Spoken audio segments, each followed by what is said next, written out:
Добро пожаловать в мой канал. Le futur dispositif de contrôle des chômeurs ne fait pas l'unanimité. En vacances à la Montgis-Hautes-Pyrénées, le président Emmanuel Macron s'est exprimé sur le sujet mercredi. Sur LCI, il a déclaré que « mettre des règles pour l'indemnisation du chômage ne veut pas dire qu'on va poursuivre chacun des demandeurs d'emploi ».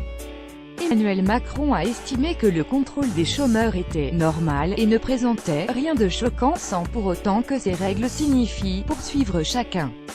Il a aussi prédit que sa politique apporterait des résultats progressifs de baisse du chômage qui a décru en novembre.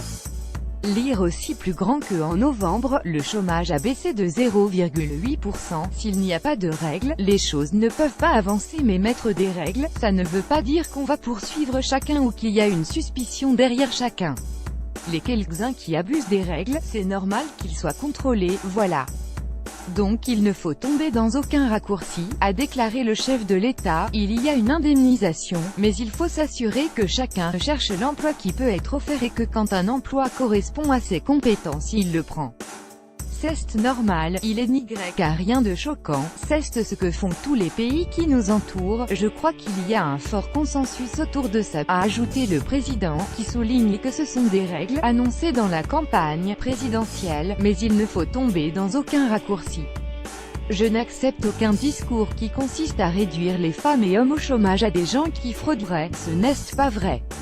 Mais il faut des règles, a-t-il insisté. Réduction de 50% de l'allocation chômage selon le Canard enchaîné, qui cite une note confidentielle du ministère du Travail. Le gouvernement envisage de durcir certaines sanctions dans le cadre de la future réforme de l'assurance chômage. Actuellement, en cas de recherche d'emploi insuffisante ou de refus de formation, un chômeur peut voir son allocation réduite de 20% pendant 2 à 6 mois. En cas de manquement répété, l'allocation baisse de moitié pendant 2 à 6 mois, voire est supprimée définitivement. Lire aussi plus grand que selon Hamon, Macron veut mieux contrôler et mieux punir les chômeurs. Selon la note citée par l'hebdomadaire satirique, une recherche insuffisante, un refus de formation ou un refus de 2 offres d'emploi jugées raisonnables entraînerait une réduction des allocations de 50% pendant 2 mois. En cas de récidive, elle serait supprimée pour une durée de 2 mois.